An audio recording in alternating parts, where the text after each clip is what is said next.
A modern take on the classic whodunit?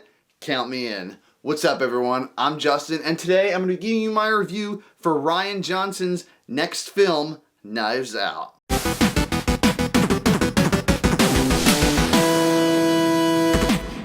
So Knives Out is a murder mystery whodunit detective type story brought to you by the same guy who brought you Looper, which you know that movie was awesome. And a lot of people are a little hesitant because Rian Johnson was the guy who did The Last Jedi, which is by far one of the worst Star Wars movies. Not just in my opinion, but I know a lot of people who love Star Wars and just live and breathe this genre hated that movie. It might have been Rian Johnson's fault. It might have been Disney's fault. Who knows? We had that poor taste in our mouths left from his last movie, but let's see what this movie can do, right? So the plot of this movie is simple enough. It centers around a wealthy, renowned crime novelist by the name of Harlan Thornby. He invites all his extended family and friends and whatnot to celebrate his 85th birthday. They celebrate, they have fun, and the next morning, Harlan's housekeeper finds him dead. What? Contrary to what they thought, a detective is hired by the name of Benoit Blanc, played by Daniel Craig, and he's here to prove that something else was afoot besides the ruled suicide. So everyone is rounded up for questioning. The nurse, the son, the grandson, and all these other stereotypical family members that you can think of. One of the best characters they're interrogating is like this 90-plus-year-old woman, and she's like, hello, what?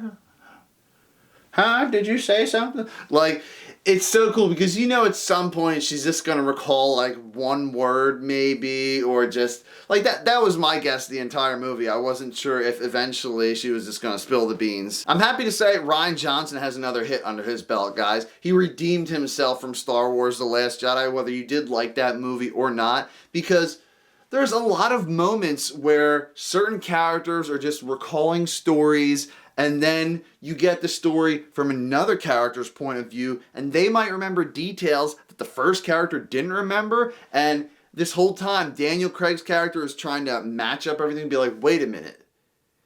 If he went over to the kitchen when it was near midnight, then how did you hear him do that? Like, just little details he picks up on. It's a whole Sherlock Holmes thing. I loved it. Jamie Lee Curtis, Toni Collette, Don Johnson, Michael Shannon, and Jane Martell is in this. You guys might recognize him from Stephen King's It remake. Some of the funniest scenes revolve around him. I mean, there's a scene where they're talking about two characters arguing, and Jaden's character overheard them, and it's like, wait, you overheard them from the vent in the bathroom? How long were you in the bathroom? And like, what were you doing in there? It's completely random, but Frank Oz is in this movie too. The guy who voices Yoda. Like, who would have thought, like, his ass would be cast in a movie like this? Star-studded cast, right? And of course, as heavily marketed, Chris Evans is in this film, and he does a fantastic job. He's a spoiled playboy, and he's just an all-around douchebag in this film, and I love that so much because we see this goody two-shoes, like, has to work for what he wants for, Captain America-style character. We've seen him and stuff like that. He sort of reminds me of this douchey, over-the-top kind of guy that he played in the original Fantastic Four movie. He brings that to this. I will say, though, it's not any type of spoiler or anything like that, but I did think he was going to be more involved in this movie. His character doesn't really have any type of major screen time the first half of the film, which caught me by a little surprise. The thing that I'm kind of bummed about is the interior shots of this movie. Some were filmed on a set, but the others were actually filmed on location at this mansion, and it looks beautiful. The exterior shots, unfortunately, it was a privately owned home that they won't disclose. Like, come on, I want to check this place out for myself. I don't really have any negatives to say about this film as well. The movie is 2 hours and 10 minutes long, which is, I think, the perfect runtime for a detective-type story. This is a minor gripe, but Daniel Craig's character, I was even talking to the person I saw the movie with, and I was just like, yo, why does he sound like some like bad version of Foghorn Leghorn? And Chris Evans actually made that joke in the film. I was like, yes, someone else sees it too. So his accent just, it felt really cartoony. Maybe that's what they were going for, but I don't know. They could have gone with some other type of accent. And the best part about this movie is it's not like a lot of other murder mysteries where you can kind of piece things together as the movie goes along. Like, what was that other Murder on the Orient Express? Like, that movie had a very underwhelming ending, and I was just like, it's like, okay, maybe that's a little different, but I'm just not impressed at all. This movie though, as the movie goes along, it pulls you one way, then pulls you another way. And it's just like, wait a minute, you thought that was actually happening, but at the same time, no, that was just a diversion for this to happen. So there's literally no way people can guess what's going to happen by the end of the film, unless they have like genius level intellect like our detective here has. The end is very conclusive. I feel that's the end for Harlan's family.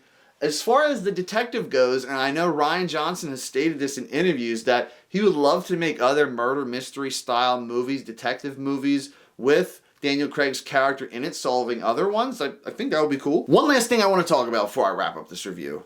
The music for the film, the orchestral score, was done by none other than Rian Johnson's cousin, Nathan Johnson, who's previously worked on Rian Johnson's other films with him. And he gives us a very spooky sort of 90s style music vibe to this, and just flows with the whole detective narrative really well. It definitely was the icing on the cake with this movie. So in short, the acting was fantastic, the tone was great, the actual physical locations they filmed out were really cool to see. I mean, I would love to be in this secret mansion where they have secret entrances and stuff like that, old spooky hallways. That's the kind of house I want. The best part of this movie, of course, like any detective movie, is seeing pieces of the stories coming into light from different people, from different perspectives, all blending together, or some misinterpretation here and there to see what actually happened. Great job by Rian Johnson. Great job by Chris Evans. I'm really excited to see what else he's gonna do post Avengers Endgame. It's just an all-around great film and one of my favorites of this year. Knives Out gets a 9.5 out of 10.